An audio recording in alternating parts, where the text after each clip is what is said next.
الإنسان لما يجي يتجمع زوجته ما يخصفش الحيوانات المنوية للأمام، بالعكس بتروح راجعة لورا ويتبولها في البول. شيء مخجل، ولراغبي الإنجاب عمرك ما هتخلف يا حبيبي.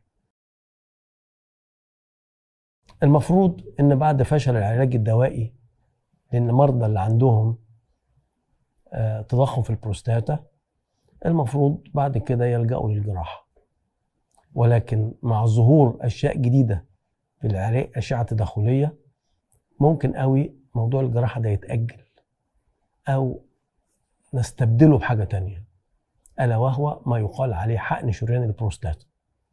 يعني إيه حقن شريان البروستاتا؟ يعني باستخدام قسطرة تحت مخدر موضعي، ندخل القسطرة دي الرفيعة داخل الشريان المغذي للبروستاتا، ونحقن مواد زي رمل صغير قوي صغير جدا لا يرى بالعين المجردة تقريبا، ويتحقن داخل شريان البروستاتا يؤدي إلى الضمور، يؤدي إلى جفافها وتصغر، زي ما يكون عندي نبات في البيت قصرية زرع ما بسقهاش مية تدبل، ولما تدبل تكش، نفس القصة، ولما تكش هتفسح المجال لأن البول يتدفق. الطريقة دي طريقة مبتكرة بقالها في الطب حاجة بتاعت 10 سنين أو 12 سنة. الحقيقة اكتسبت شعبية واكتسبت قبول عند الرجال بشكل جامد جدا، لأنها بتحفي من أشياء كثيرة الجراحة التقليدية بتحدثها.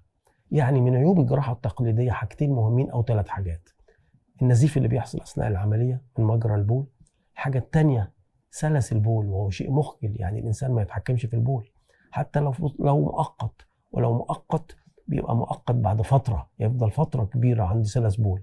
الحاجة الثالثة القذف الارتجاعي. يعني معنى إيه؟ يعني الإنسان لما يجي يتجمع زوجته ما يخصفش الحيوانات المنوية للأمام، بالعكس بتروح راجعة لورا ويتبولها في البول. شيء مخجل، ولراغبي الإنجاب عمرك ما هتخلف يا حبيبي، لأن مفيش حيوانات منوية. وبالتالي ده غير بعض الأعراض الأخرى اللي نتيجة إدخال منظار داخل قناة مجرى البول اللي بيحصل فيها نوع من التقيحات، ويحصل فيها التهابات، ممكن يحصل فيها كمان ضيق في قناة مجرى البول، ولذلك وأشياء أخرى.